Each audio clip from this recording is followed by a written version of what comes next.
all these fingers keep pointing at us. Just keep popping up. We should get a timer. I like the fingers, though, honestly. We won't digress too much, but it is kind of fun. Not the middle one, but the right. other ones are The other ones are fine. They come up. Well, the middle one can come up as long as other ones come up. Did you just flip you off? Yeah. Wow. Right on Bellarmine Radio, folks. Yay. Cover your ears, kids. Yeah. Explicit content.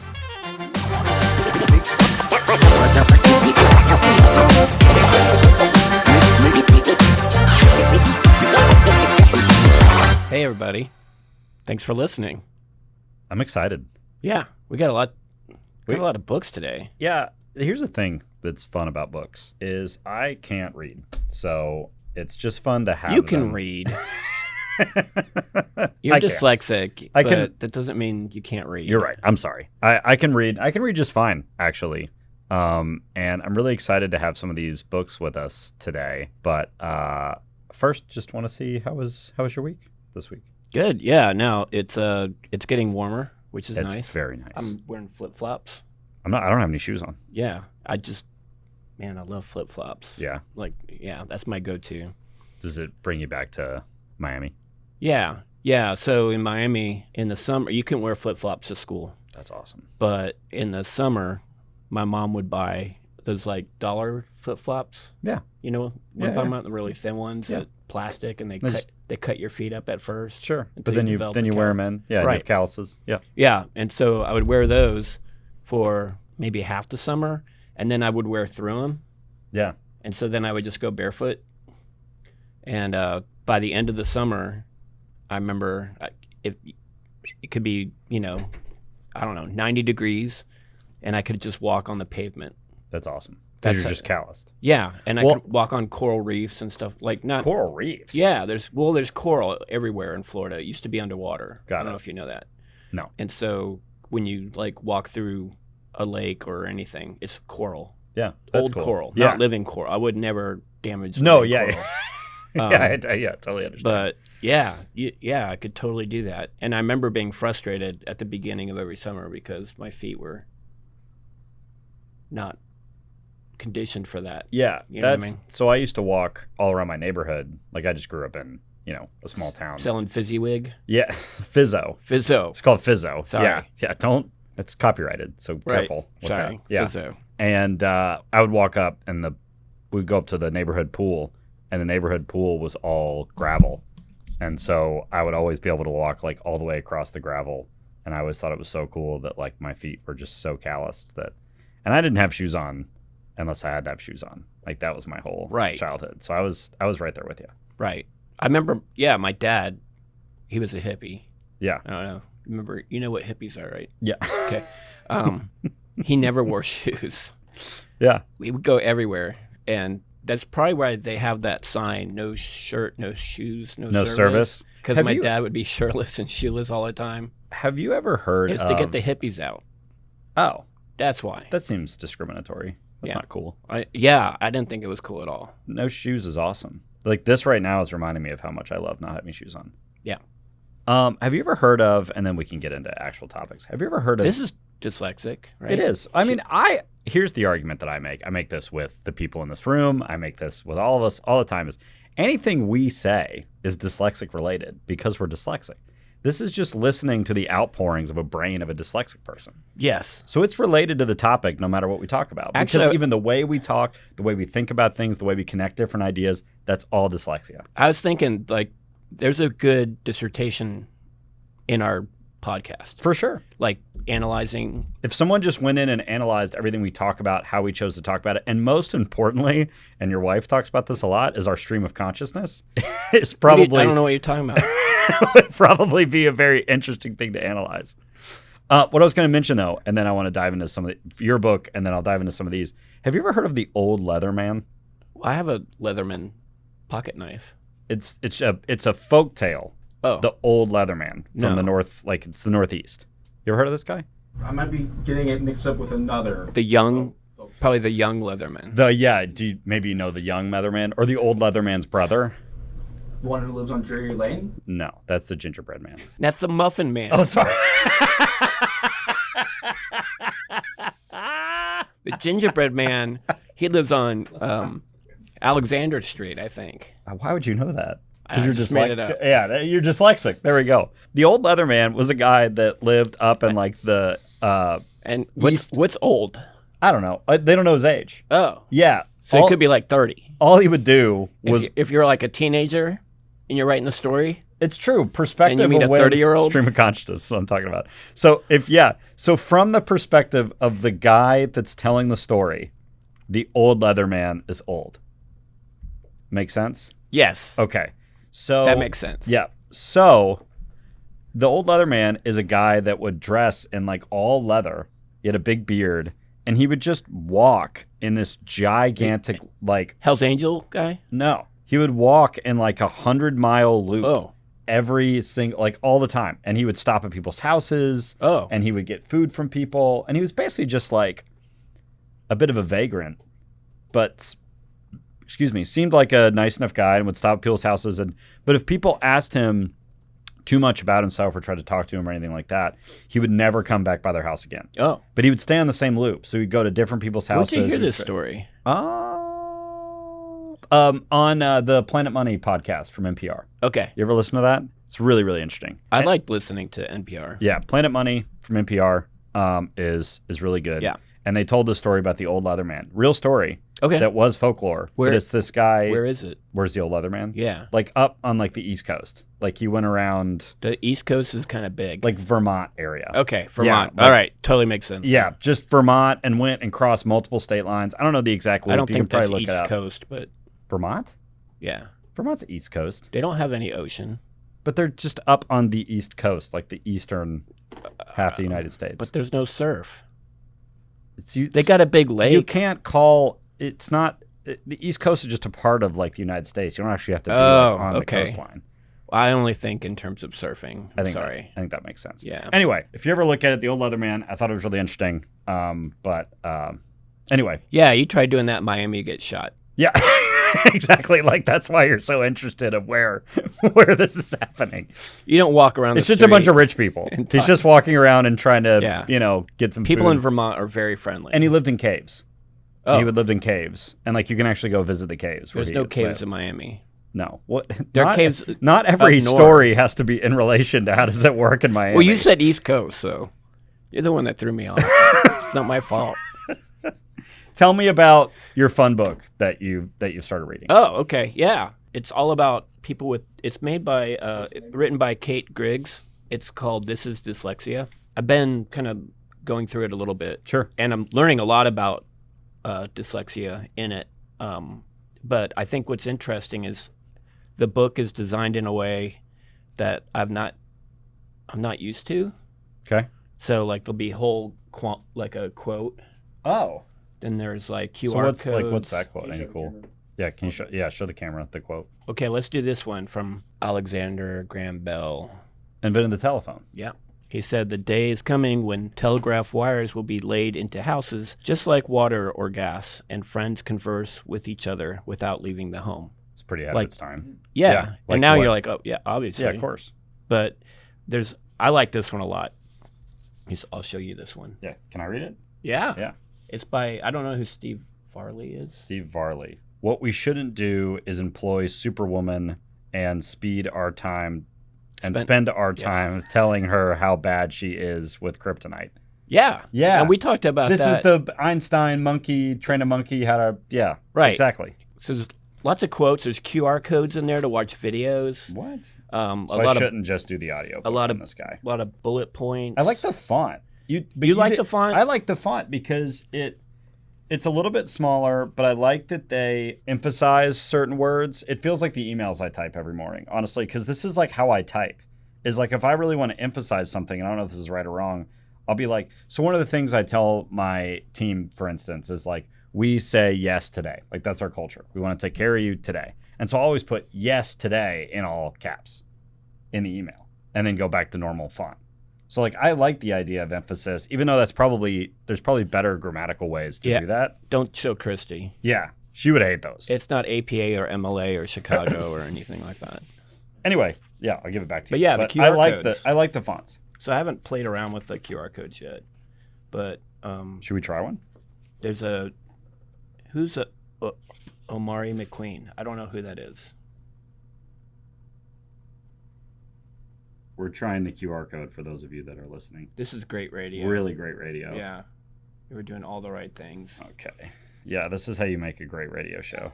Oh, that's a 9-minute video. But that's Okay. cool. We'll have to go through some of those. Yeah. Maybe we could pick one. Yeah. And then we can talk about it next time. Yeah. All right. You got books. Yeah. So any other thoughts on how far are you into it? I see I got some tabbies. I do. I have some tabbies. Do you want to talk about the tabbies? Sure. If that's okay with you. Yeah. There's a chapter on 5 reasons why dyslexics make top spies. That's awesome. Yeah. So I've gotten really. It's funny because You think James Bond is dyslexic? 100%. Okay. Yeah, I've gotten into, but it depends on which one. Okay. Yeah, which James Bond we're talking about. Yeah. I think Daniel Craig, maybe not so dyslexic. He's a little more. It doesn't feel like his brain is being super creative. Like Roger Moore, maybe? Maybe I have to rewatch it. Maybe you could go to like. I could see Roger Moore. Sean Connery. It's definitely got to be dyslexic. Yeah. Yes. I agree with that. Anyway, so what did they? I've gotten into spy novels. So this is really funny. Oh, right. On my funny. You're moon. funny. On my honeymoon. Where's your funny? On my funny moon. On my honeymoon, I read a spy novel called The Scorpion's Gate, and it was really, really good. And I was like, I love how this is organized. Like, it pops around a ton. Yeah. Because there's like character over here doing this. There's a character over there doing that. And it's like, you might think I'm just describing a book, but what I mean is like, there's a lot of plot lines you have to keep up with at the same time, and then they all merge together. Sort of like a mystery novel. Like Love Actually, the movie. It's actually a really good point. It is like Love Actually, the movie. Like at the end, I'm like, holy cow, everyone's connected. Everyone's in the same backyard. Out of this, am I thinking of the same movie? They all end up in the backyard with it. Yeah. You think you're watching different movie shows, like different plots, and then at the end, they all weave together. Just describing. So that's what you like to read? Really Love Actually? Really intricate spy novel with all these movie pieces, and you're like up Love Actually, and I'm like, yeah, that's exactly right. It makes you feel better, Jacob. It's the same. If it makes you feel better, Jacob, that's also the book Dracula. So Oh, well, I haven't read that. That's big, isn't it? That's a big book. I haven't read it's Dracula. not big like reputation. Well, yeah, I know Dracula. Oh, a small book? Yeah, it's like What's a small book for you, though? 500 pages. Yeah, it's a big book. Yeah, it's like, that's Moby Dick. Yeah, it's a long book. Wait, what's a long book for you? Like Lord of the Rings? 1,000 pages. Actually, that's relatively fine parameter. Like anyway, War and Peace, kind of. so I've seen more. I read that. Yeah. Well, you listened to it. Anna Karenina. Oh, yeah? Oh yeah, that's a long one. Is Yeah. it Anna Karenina or Anna Karenina? I really don't know. Okay. But I read it. Yeah, well, you've probably read like 10,000 page books, if that exists. John Connery wasn't dyslexic. Do you look it up? Yes. Why'd you do that?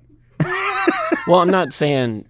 But But him he was as great. James Bond, his character, he could have been He playing a was a great dyslexic. proponent of dyslexia and reading. And, Really? Yeah. Oh, wow. Like legacy there. Yeah. That's a neat thing. Do you think Go, Shawn. that anybody actively, like, do you think it's for you script guys? Do you think it's written into scripts anywhere on certain major characters that they're like, You're dyslexic. You're dyslexic in this movie? Generally, it's that's more of an actor decision, unless it's like something that the audience knows right away. It's generally no. It's like with screenplays, you typically write only what the audience knows in that given moment. So like The Prestige, it opens with this. Prestige worldwide. It's my favorite movie, but like I don't... It's a good movie. Is it? It's I was referencing a different movie that also talks okay. about Prestige. I think I know what you're talking about, but like Prestige worldwide. So someone's really important? but No, it's about. You haven't seen this movie? Oh. It's a really, really good movie. Don't describe the entire plot, please, but it's a very good movie. It doesn't get enough attention, I will say, to Shawn. I think it was like Oscar nominated. And yet, most people don't know about it. Anyways, And I always watch the Oscars. No, you don't. the way the movie starts. Okay, they had like this whole thing where we see a magic trick goes wrong, Yeah. Huh. and like you see like one magician, one of the characters sneaks backstage disguised as some audience member or whatever, and like the way how the script is written in that scene is like it says a man with a beard sneaks backstage, stagehand stops him. And then, I see what you're saying. So it's not says, describing the underlying Yeah. piece inside the script we don't itself. even know But there could be actor notes given by a director that says you're Yes. dyslexic. Yeah, like notes that the director can give them. Yes. Right. So they might not say it's typically like so and so is dyslexic. They'll write he might stumble on Traits of a dyslexic Yes. person. and then it's kind of up to the actor then. To be like, oh, this person's, determine unless they're how- playing like a historical character who is Yes. probably Oh, for dyslexic, sure. that might be told as Yeah, well. maybe Like a Howard Hughes, Leonardo Yeah. DiCaprio, he was probably dyslexic. Maybe. Yeah, Howard As- Hughes was. Yeah. Okay, so Spies. Well, and also, I think if you put like, Also pretty similar to Love Actually. yeah, so if you are an actor and you don't know a lot about dyslexia, and they say your character is dyslexic, you're probably going to play into all the stereotypes. Oh, it's what a I good mean? point. Same That's a thing good with point. autism.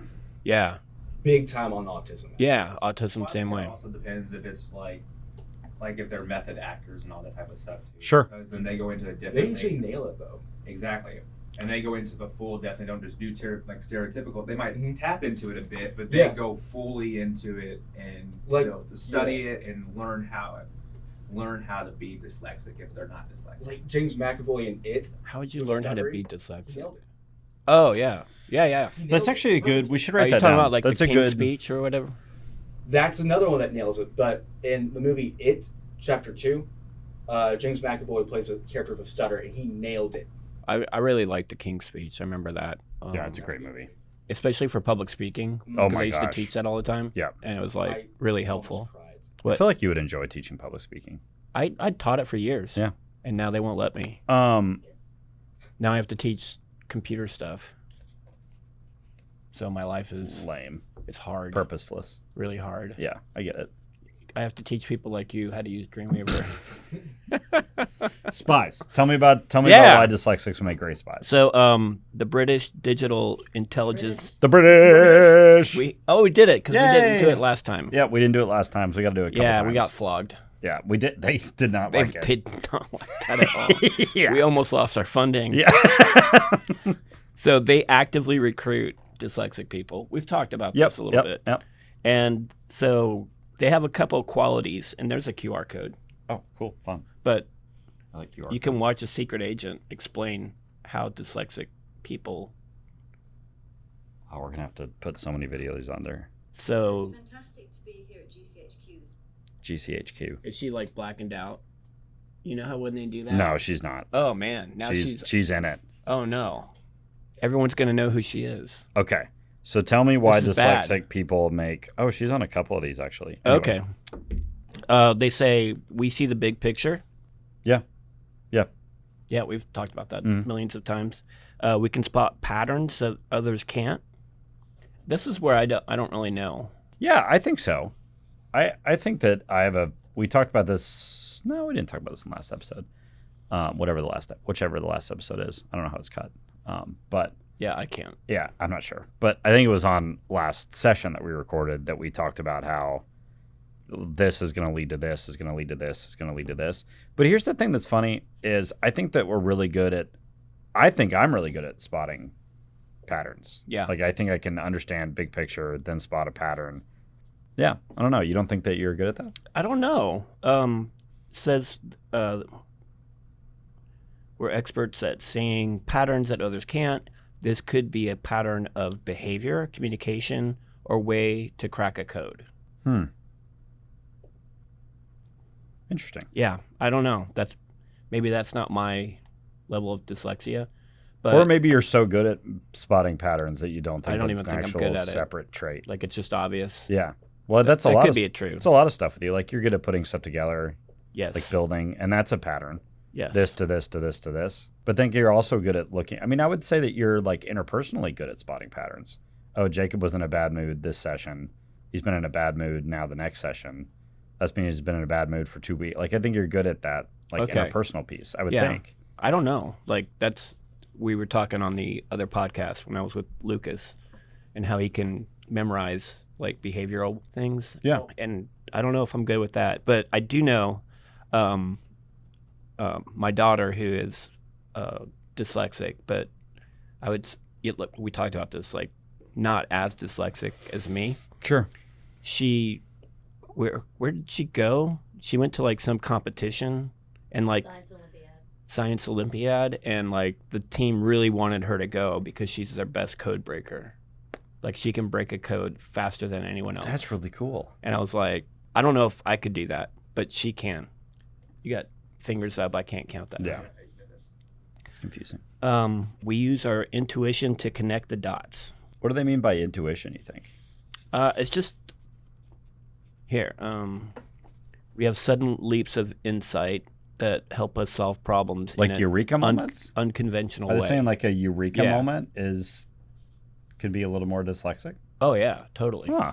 totally. And then we say, I have those. I feel like I have those all the time. Like Yeah. all of a sudden I'm looking at a large problem. Like I look at large problems every day, really, at work. And all of a sudden I'm like, oh, this is what it is. But I do the same thing as you. I'm like, this is That's what- obviously this is what's what happening. life is like. Yeah, like this is just I see all these things, I take notes, but it does feel like a planned thing for me where it's like I go in, I look at something, I see the patterns, I go, this is what's happening and this is what isn't working, and then I go, oh, boom, we got to do this. Yes. But I think that just I've attributed it to like my wife and I will talk about this. I was like, I just think I'm like good at my job. I've never attributed it to specifically like you're good at like a eureka moment or something like that. Right. You know, what do Yeah. you think? No, I think like reading this book is a lot like when I first got glasses. So like I just thought the world was blurry. Yeah. Yeah. And then I put glasses on. I was like, what? You can see that? Like That's so cool. like you know what I mean? Yeah, 100%. And That's so a great that's analogy. kind of how I relate to this book. I'm like, oh, what? I didn't realize that was different. Yeah. Yeah. So we're gifted analysts. Yeah. We're Analysts. good at sifting through large amounts of information and picking out the key parts. Oh, Yep. totally. Yeah, 100%. And that's one reason I hate going to a lot of meetings. Because you're like, I don't need to. I don't need this. Yeah, I don't need to have this whole conversation and go back and forth. Like I know exactly. And I'll say this, try to say this safely, but there are meetings you go to and you're like, why are we here? Yep. Like, you know what I mean? Yep. We talked Yeah, about that 100%. before. I Yeah. think that is existent everywhere. But I do think that there's a benefit, and I don't know if you get frustrated with this or if sometimes you can accept this, that like the journey to problem solving with a team is fun, right? And you can learn a lot in that journey. But it just depends on, for me, how obvious the answer seems to me. But what I have to step back sometimes and say, oh, I don't think that this answer is obvious to everyone. And most importantly, I am definitely not always right. So watching other people sift through information and get to the answer, I can be like, oh, well, that also works. Yeah. Like it is a spy novel and also Love Actually, right? Like those are both right answers, but we got different places to get there and they're completely different things. You see what I'm saying? So like, I think sometimes I have to work on, because I know I have a different brain from some people, I have to work on patience a lot because I'm like, I got to get my ego down and I got to get my patience up and say, let's see where they get, because it might not actually be too different of a place just because it's not my answer. That's true. And then you also have to navigate the conversation, right? To keep all these fingers keep pointing at Just us. keep popping up. We should Yeah. get a timer. I like the fingers though, honestly. We won't digress too much, but it is kind of fun. Not the middle one, but the Right. other ones are The other fine. ones are fine. They come up. Well, the middle one can come up as long as other ones come up. You just flip you off? Yeah. Wow. Right on Bellarmine Radio, folks. Yay. Cover your ears, kids. Yeah. Explicit content.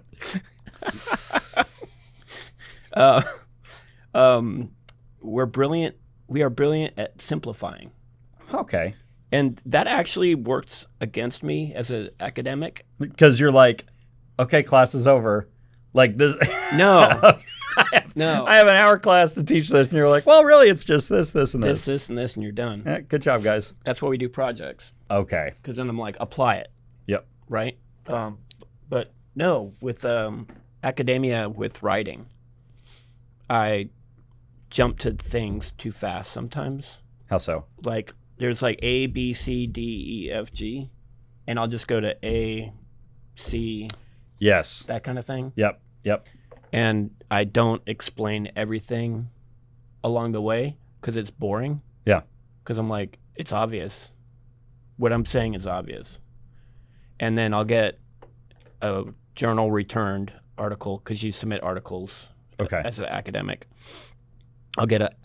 They'll come back and they'll be like, you didn't explain B. And I'm like, well, I thought that was just- pretty it was simple. obvious to like- me. doing some math without showing all of your work. Right. And so, yeah, exactly. Yeah. And actually, we had that one episode where we talked about math. Yeah. Um, Or maths. whatever. Yeah, different kind of math. Yeah. And my dad, when he was still alive, he can't contact me anymore. But when he was Sure. when he was That's a alive, good way to put it. he actually like called me because he would watch and listen to our podcast, and he was like, "You were good at math. You just didn't do it the way they wanted you to. Yeah. You did it your own way." I love that statement. I think that could be a statement of this podcast. I'm good at doing this. I'm just not doing it the way that you want they, me to. whatever, want me to do it. And then The man, as they, Sure, or the woman. hippies- Well, Right, in the equality. hippie days, Sure. it was Or- the man. But Right. yeah, now we could say the woman. now it could be both. yes, but Equal. They could be, men and women can be equally oppressive yes, toward dyslexics. every gender can. Yeah. Yes, Sure. Yeah, for right. sure. But Um, yeah, I was just it's- referencing the hippie statement. I think it's really, yeah. I think that would be a great statement of the show, and I'm excited to explore that more. So I think on the next episode we're going to dive into some more books, Yeah, let's do and that. yeah, maybe finish off on. I think it's ironic to do books for a dyslexic. I think it's show. great. Yeah. So any second now. Cool. Well, Do- we'll see you we'll see you next time, and for those of you listening live, we'll see you here in just a little bit. Yeah, as soon as they do the. Is it on? I can't hear. No, No, it's not on yet. not on yet. So we're just gonna Just banter. banter. You are listening to Dyslexics Untied. Tune in every Saturday morning at 11 a.m. at BellermanRadio.com. That is BellermanRadio.com. Listen to us again on Fridays on Spotify or wherever you get your podcasts, or on YouTube for a special video edition. Now, on with the show. Are we on? Oh, okay. Yeah, we're on. You Oh, didn't know cool. you were on? My headphones were off. I was just chilling. Okay. So this is all going to be one episode. I just learned that. So I don't know if Lucas will edit out my previous conversations about this being two separate episodes, but I mean, they always are. He always cuts them up. I mean, no, you put like the logo. There's like a mid roll Yeah. saying when and where you can listen to us live, and then we go back into it. Yeah. Have you not been watching? I mean, I don't watch the entire He thing. doesn't I don't. watch the product. I watch some of it. He comes in, he sits down, he talks, and then he forgets about it until the next time. I mean, that's not. That was a little aggressive, not entirely untrue. I brought books this time, though, so I don't appreciate the slander. Thank you, Jacob. Okay, so I brought a couple books that I think are really applicable. Like, I listened to a ton of books, Yes. and then what I do when I finish listening to a book is I buy the hard copy, so I can pass it out to my team, I can pass it out to friends, whatever, and I can also have it on my bookshelf. Right. It's almost like a little trophy for myself. I've talked about this many times. One of the books that I really like, and I think is really Don't Yeah. knock that over. Elton will not be happy. You're out of water. Is that bad? probably. Yeah, that's why I carry this big old. Well, I forgot mine at a friend's house. I usually have one. One of the books that I really like and I think is super dyslexic oriented is called Crucial Conversations. It's a New York Times bestseller. Okay. This is the third edition, but it's really the most important one. And it's about tools for talking when the stakes are high. I think dyslexic people are really good at talking in a high stakes situation. But one of the things that I really like about the book, and I'll just kind of dive into the different type of topics that we go into here. Really great radio, me flipping through these pages. Oh yeah. So table of contents, just a little bit, is the first part of it is about what you do before you even open your mouth in a conversation. Yes. So how you organize a conversation. Yes. Right. So the topics are choose your topic, start with heart, master my stories, So the choose your heart one's really cool. What does that mean? It's how to stay focused on what you really want. So if you're about to dive into a conversation, choose your heart is all about what am I trying to get out of this conversation, right? Right. So like what you would do, and this book helps you with it, is like if you're going to go into it, like you wouldn't really do this anymore probably, but like if you're early on in your career and you go into a meeting and you really want this, this, and this, and maybe you're doing it more, but you're gonna write this out for yourself. You're gonna say, this is the conversation I want to have. These are the people that are affected by it. This is who I need to talk to about it. And then you're gonna say, this is what I'm trying to take away. So then when you're talking, it's something that we struggle, that they all help us with on this radio show, is that we struggle with. When you're talking, you're going through all these different topics and conversations as you're having this crucial conversation. Sticking with your heart is to say, I need to consistently go back to this thing that I want. Right. Right. And we can get really bad if we go into a conversation and we don't prep for it. And I think dyslexic people are good at this, but maybe not as great as the organization part is, all right, we've talked, we've had a good time, we've been going back and forth, but I got to remember that this is what I'm trying to get to. And it's not like manipulative in any way. It's just like, I got to remember I'm trying to get something out of this so I don't waste those meetings. I don't waste those conversations. Right. Right. It's really interesting. Huh. And I think that, like, do you think that you're good at that? Yeah. Okay. Exactly. No, I'm good at it. Yeah. We have meetings here, and you call people together, Yep. and they all have an agenda of their own. Yep. But it's like, this is what I want, and how do I get it? Yeah. You know, and not like I'm not being mean or anything. Sure. But it's like I have an end goal, and there's a reason why I called this meeting together. 100%. And I don't want you to splinter off. Yep. Because I never splinter off. I always stay on focus. Yeah. I'm just joking. Yeah, exactly. Yeah. I see that really, really loud and clear. Yeah. No, you could tell by the podcast. Yeah, exactly. Totally focused. Do you think it's something that you'd be able to do? Like, do you think you struggle with that as a dyslexic to write that out? To say, okay, I'm going to take a minute. Right, I'm about to go into a conversation. Right, I have a meeting scheduled with X, and I want to have a conversation about Y with X. Right, I need to talk about 1, 2, and 3.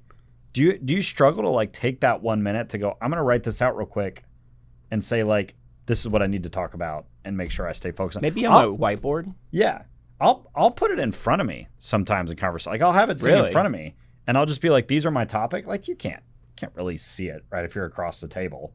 Like I'll just kind of have it written on my notepad, and I'll just be like, and if I'm talking like you get into conversation, you get into niceties, right? We always get stuck in niceties when we're trying to have conversations. It's like, how's your wife? How's your kids? Blah, blah. That's all good, but like sometimes that can spiral into like 100 different things, and all of a sudden your hour-long meeting is over, and you realize you haven't even talked about anything. That's never happened to me.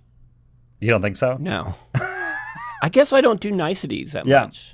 Well, and this book talks about that too, is like, how do you balance some of that? I just feel like the meeting is about the meeting. Yep. I mean, so I run, I'm head of a group of faculty members. Task force? So, take over the world. Yeah. Oh, don't tell anybody. Sorry, I'm sorry. Oops. No. But what I will do is start the meeting 5 minutes early. So that we can just banter a little bit and talk. How's it going? How class is going? You know, that kind of stuff. How's the weather? You know, any projects you're working on, that kind of stuff. Yeah. And then when we get to the meeting, it's like meeting. And I'm really big on, I scheduled the meeting for an hour, but if we're done in 15 minutes, we're done. Yep. It's over. Yep. And you come in late, tough. You know? Yeah. It's like, get here on time.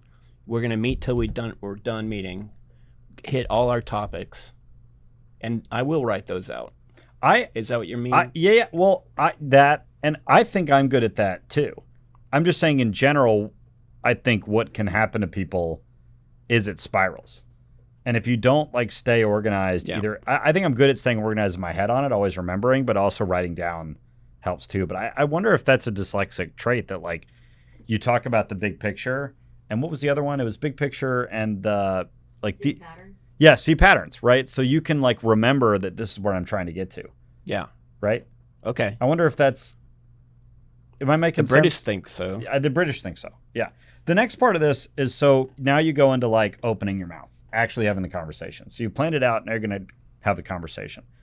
The topics here that I really liked are learn to look, make it safe, state my path, and this is what I talked about earlier in the episode, explore others' paths, which I think we struggle with, and retake your pen. Okay. So learn to look. Yep. So when I was a reporter, other reporters would call like the city manager or whatever. Sure. We talked about this before. But I would actually like go to the office and then I could look. Yeah. Is that what that means? Like I can see what their office is, what papers are on their desk. Yeah. Not like being, I think it helped. That's an external part of it. This is more of how to look interpersonally. So this is if you're having a conversation and you're, sometimes my personality can get in the way of stuff. Like I can be a little overbearing in a meeting. Like I can be a little more dominating, I think, of a personality in a meeting. Really? This is how to notice when safety is at risk. So someone feels like their ideas aren't being heard. Someone feels like their opinions aren't being heard. What was that called? Their castle? The fiefdom. The fiefdom? Same thing. Yeah. Yeah, exact same thing. Yeah. Yeah, so this is how to know when like you're encroaching, right? I'm building something that is getting in the way of what you feel like you have built and you're in control of. Right. And it's wrong. Yeah, 100%. Yeah. And so we need to fix it. But you have to make sure that you make people safe. Yes. In these conversations, and I think we're good at spotting that. Like if you look over and you're like, hey, you haven't said anything in a while. Like you have to do that as a teacher all the time, I'm sure, right? Like, hey, what do you think about this, Meredith? Like I haven't heard you say anything, right? Right. So that's what this is about. Because when we make it safe, we can get people on our path. And I just think we're good at moving through these topics that are written. Like this is a really famous book that's written out that like when I read it and I was like, yeah, I learned a lot for sure, but I was like, yeah, I do a lot of this stuff naturally, I think, really well. Yeah. Right. Yeah. And again, with being dyslexic, a lot of times we just like, obviously. Yeah. Like, obviously, I'm going to include these people. Why wouldn't I not do that? Yeah. And then there's the state my path, how to speak persuasively. I think, obviously, we talk about that all the time, that we can get people to our point of view. And then explore others' paths. Yes. Okay, so now we've chosen a path. Now let's talk about anything anybody wants to talk about. Like, how else can we do this, right? Right. Like, when I, like, what was it, 14 years ago? We moved from Blackboard to Moodle. Yes, yes. And one of the things I did leading that was I looked at Google Glass. Oh, okay. You know Google Glass? I do not, no. It's gone now. No. They killed it. But, and Google and Gmail, same way. When they started Gmail. Oh. So the way they did it was they started with a select group of people, like handpicked, and they were like, tell us what's wrong, tell us what's good, tell us what's bad, how can we fix it? Yeah. Right? And then you invite more people, and then they can invite people. And that's how Gmail started, that's how Google Glass got started. So that you're constantly learning as you go. Yeah. And so with Moodle, I say it's free like a puppy. You know? Yeah. It's only as good as your IT. Yeah. Because it's open source and global. So I didn't know that. If you travel abroad, they use Moodle. I'll tell you straight up. Or if you teach abroad, they're going to use Moodle. It started in Australia. Started in Australia. That's correct. Awesome. But that idea was like, I stole that path from Google. Yeah. I was like, this is how we're going to do it. And it worked. We did it. But, you might not like Moodle now. I don't know. But it's not my puppy anymore. Yeah, sure. No, I don't know anything about it. I trained it. I gave it away. So I trained it. I gave it away. Yeah. So, but that's how we did it. And it was a hard thing to do. It's really hard to change your LMS at a university when you're working with faculty who like the old way things are done. Yeah. You know what I mean? Yeah. So you have to get them on board. But that path was the way I chose. And so I studied another person's path. And then it helped you understand how you wanted to do yours. And then I took them behind the alley and stole their wallet. Hey, believe me, I have all kinds of stuff that I've taken from this stack of books and many others that it just sits in my head. Like I haven't done all of it, but I'm like, ooh, that was a nice little nugget. Yeah. And I think that that's how a lot of us do it with these. Yeah. So next piece I think we're really good at. This is Simon Sinek. If you ever listen to him, anybody ever listen to him? Very good leader, thought leader. Okay. He does a lot of consulting. His big thing is, well, let me back up first. You've already seen the title. Man, the book design. Do you not like it or like it? No, I don't like the bleed. Tell me, do you bleed? Like that it bleeds over the edge? Yeah. Why? I mean, it's compelling on a, bookshelf, I guess. But I'm not a big fan of bleed. You will. You just would rather it be like that? Like what? Like that. Yeah. Like just stay in the borders Yeah. a little bit. I don't know. Maybe I'm just being picky. You're kind of a think inside the box then kind of guy. Sometimes. Just kidding. Actually, not all the time, but Bleed when you design. Yeah, sure. I do. But I don't like it because it's more work for the printer. That's my thing. Oh, Yeah, I the never printer would've has thought to of do a lot more. So that costs a lot more than this one. really? Yeah. That's interesting. So anyway, this is about starting with why and why is important. Why? So Why? glad you asked. So the whole point behind Simon Sinek stuff, and I think we do a really good job at this as dyslexic people, is not leading with what. Like you have to use Moodle because the university wants you to use Moodle. Right. Like that's not the way I that don't you do should that. teach Moodle to people, Right. right? Like how would like No. the idea of starting with why is saying this is an innovative. I'm just using an example. I don't know a lot about Moodle, but like this is an innovative system. It's good for our university. It's the way universities should be ran, right? Universities should use software like this in order to advance, in order to blah blah blah. When I bring processes into my business, I say I like my team to understand this is what we're doing, but this is also just the right way you should run a business, right? It's not because I'm telling you to do it or because our company is telling you to do it. Blah, Right. blah. I want you to understand that, like, if you were to go run a university by yourself, or if you're going to go run a business by yourself, this is how you would run it regardless of whether I'm telling you to do it or not. One of my least favorite things to hear as a leader is, well, why'd you do that? Well, you told me to. Right?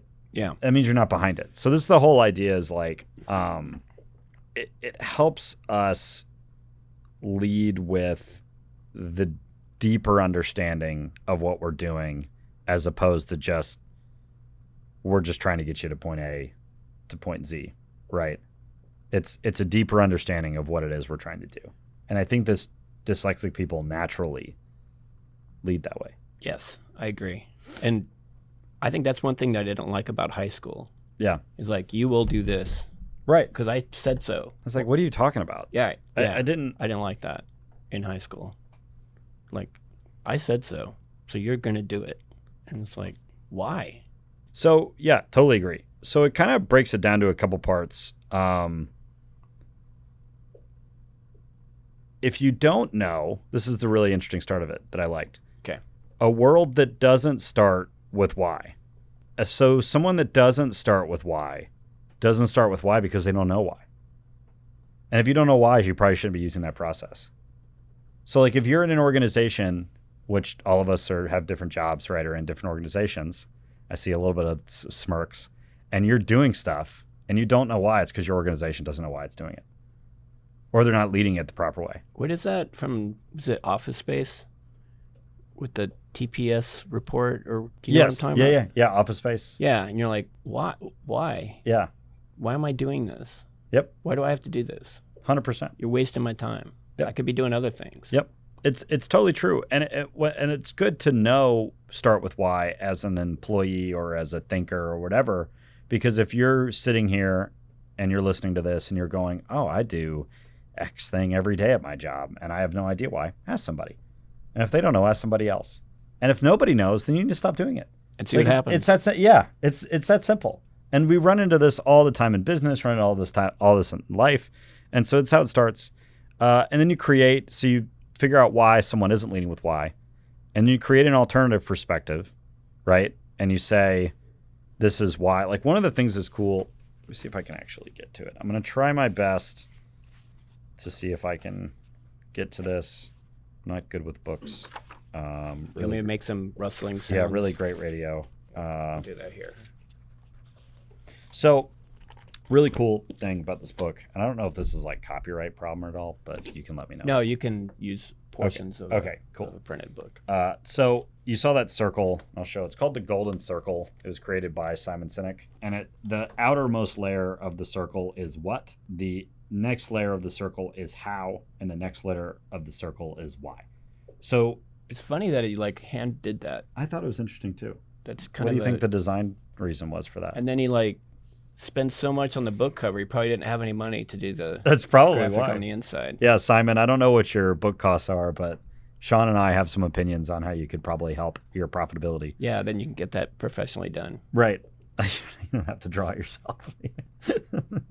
I would love if he wrote back to the show and was like, "You jerks! Like, this is why I did it. Blah blah blah blah blah. This is why, right? Simon, tell us why. Tell us why. You're all about why. Tell us why you drew handwrite this, that? and then you spent a bunch of money on a cover. I bet this was a publisher decision. Probably. Yeah. So does Simon say anything else in the book?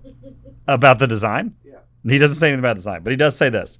He said he hand drew that on a napkin. What, how, why? So, okay, leaders start with what? What are we doing? Right? They say, I need you to do the whatever report. I think he did a TED. Yes, he did. Yeah. He did a TED about this. And it was like a low budget TED. It was super low budget. Yeah, TED. Yeah, I've it's seen not it. it's a grainy video. And it's about the iPhone. Yep. Yeah. What? Man, I saw that, 10 years ago now? Yep. He's been around. He's really good. Okay. I use it with my team all the time.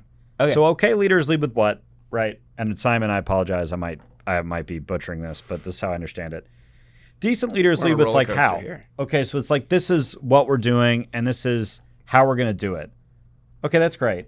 Right? We're going to build a road and we're going to get all these pavement contractors together. We're going to pour the cement, we're going to design the road, we're going to get all these civil engineers together.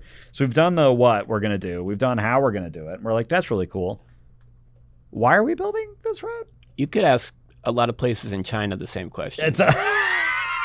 You're totally. I mean, why are we building the city in the why middle are we of building nowhere? a freaking Why did we build a fake Disneyland and then never finish it? and a mall with no stores? Yeah. Yeah. Why? Why did we build a multi-million-dollar neighborhood? Right. What's the name of that company?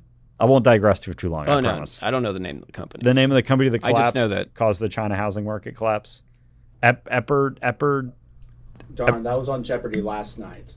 Really? I don't know. Oh, okay. Somebody knows. Come on. No one pays attention to world politics. Is Jeopardy still on? I don't know. Yeah, it is. So the most important thing to do, and I think dyslexic people do this naturally, You is want to aim for the why. They skip but I think we naturally skip the what and the how, and we say why, and then we back up and we go how, what, Yeah. right? I think we really do. Yes. I think I do that all the time. Like I think I say, we have to grow, and like, why are we doing this? Because of growth. Okay, what do we need to do to get to growth, and then how do we need to do it? But the end goal is first, which is why. Why? Does that make sense? Yeah. Do you think you do that well? Oh yeah, totally. Like, why do we need this? We need this because of. Yep. So how do we do it?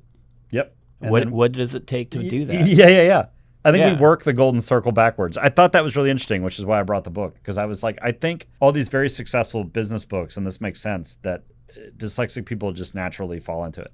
So the next one I want to get into, which is a little bit different, is more about Culture Code. Yeah, it's That'd be a good name for a band. probably is the name of it. I mean, Culture Club. I don't know the culture. You don't know club. Culture Club? Boy George? No, What? sorry.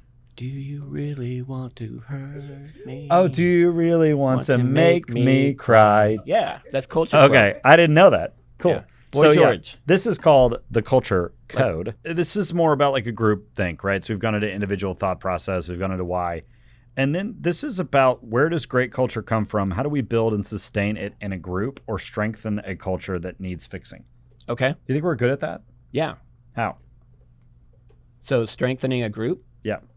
Well, I think it depends. Okay, this depends. So as a group member, you could be limited in power. Yep. So it's really tough, but you can bring your ideas to the table. And that strengthens the group. Yep. Yes, if they take it. Sure. But you've been in groups, I'm sure, where they're like, no. And you're like, why do we have to file these TTSP reports? Yeah. and Well, I that kind of remember I learned a ton about this process on what's the group. I was the first one at Bellarmine to be in it, and I can't remember what it's called now. The Nexu, yeah. That was actually my name for the group. Yeah. And I struggled a ton with that in Nexu and in SGA, where I would go from, I think now I'm reflecting on it, I would go from A to D to F, right? And they'd be like, wait, what about B? I'm not good enough at the alphabet to redo that, but what's good with, what about the letters in between? And I think that's where we really I struggled. So this has some of the same themes as Crucial Conversations. Is you want to build safety, you want to share vulnerability, and you want to establish purpose. So in this book is really cool. She dives into some of the most successful organizations on the planet, like the Navy SEALs, the military, large companies, and she says, what do? They build safety, they establish vulnerability, and they establish purpose. Like that's what happens. And I think that the SEALs do that. Yeah. Wow. Yeah. Dive into it. You should read it. It's a good book. But I think that it just goes back to my theme for the episode is like a lot of these things that are good business acumen or good leadership or good organizational acumen, educational acumen, we're just pretty good at naturally. But what I really enjoy about this book is it helps me refine and understand the process. Sort of like you with the dyslexia book that you've been reading, where you're like, oh, this is how this should be organized or work or whatever. You know what I mean? Right. And like I said, it's like putting on glasses for the first time. Yeah. You're like, oh, wait a second. That's what reading a lot of these books has been like for me. Now. And so just thematic, we're good at starting with why. We're good at establishing vulnerability. I don't know. That was the only one that kind of stuck out to me. Do you think that you're good at establishing vulnerability in a group? Maybe not like you're teaching a class. I don't know if you would do that as much, but maybe the discovery of, like, I remember when I was in undergrad is when you first started, and correct me if I'm wrong, you first started talking about how you were dyslexic. Right. That's establishing vulnerability. I do that. Do you think you'd do that in any other ways, or do you think that's helpful for a group? Yes, I do. Okay. So I've been open about, like, I go to therapy. Yeah, sure. For sure. So someone will talk about like a news story, and I'm like, my therapist says I have to cut that back on my news. So tell me about it. Yep. And then other people in the class will be like, yeah, my therapist says this or whatever. Sure. It's like it becomes like more conversational. Sure. And not like I don't know. Yeah. I think you're good at that. I mean, we're talking about dyslexia. Yeah, exactly. Every single week. This is something I didn't talk about until I got tenure. Yeah. You know what I mean? Because there's fear there. Yeah. Like I mean, a lot of academics, I don't know how to say this right, but a lot of them really had stereotypes about dyslexic people. Sure. And I mean, we talked about this. Yeah. Can I borrow this real quick? No. Yes. It was just really cool because I just remember seeing this in the foreword. And this goes along. If you had more thoughts there, I didn't want to cut you. No, you're good. Yeah. It's official. The world needs dyslexic thinking. You're right. I absolutely love the beginning of that book, right?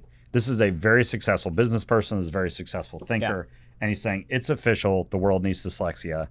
Dyslexia is not only about a brilliant guide for people with dyslexia, it also helps parents, employers, employees, educators truly understand dyslexia and dyslexic thinking. It outlines why it's time to redefine dyslexia, to value the massive benefits it can bring, and to empower every person with dyslexia to unleash their superpowers. That's why we started this podcast. Yeah. No, it's totally why. That's so cool that it's right here in the beginning of this book. Now it's a book. There's a university. Yeah. It's free. Yeah. So if you, I don't know what it's called, Dyslexic University or whatever, but you can, so you can learn a lot about dyslexia now, a lot more than when I was a kid. Yeah. It's really, really cool. But I wanted to go through these books. I thought it would be a cool thing to say, like, people are very successful writing these things and organizing these things. No, just one. Oh, sorry. But we already have a lot of these skills, but I do think that as dyslexics, it's good for us to take the time to try to organize our abilities a little bit, right? Like train the superpower. Like Oh, you still yeah. have to have some. Interesting. Yeah, you still have to have this like writing things out before you have a crucial conversation, understanding your why before you go into a group meeting, things like that. Like I think of like writing that stuff out and trying to organize it is really critical to our skill set. when you talk about that, I think of Mr. Incredible from The Incredibles. Yeah, when he gets out of shape. Yeah, he's out of shape, but then he starts working out. Yep. You know. Yep. And it's like, yeah, you're already superpower, Yep. but a little bit more workout, and you could really boost that. Thank you everyone for listening to Dyslexics Untied. Tune in live every Saturday morning at 11 a.m. on BellarmineRadio.com. That is Saturday morning, 11 a.m. on BellarmineRadio.com. Listen to us again on Fridays on Spotify, YouTube, or wherever you get your podcast. Also, catch us on Facebook, Instagram, and TikTok. And as always, see you next time.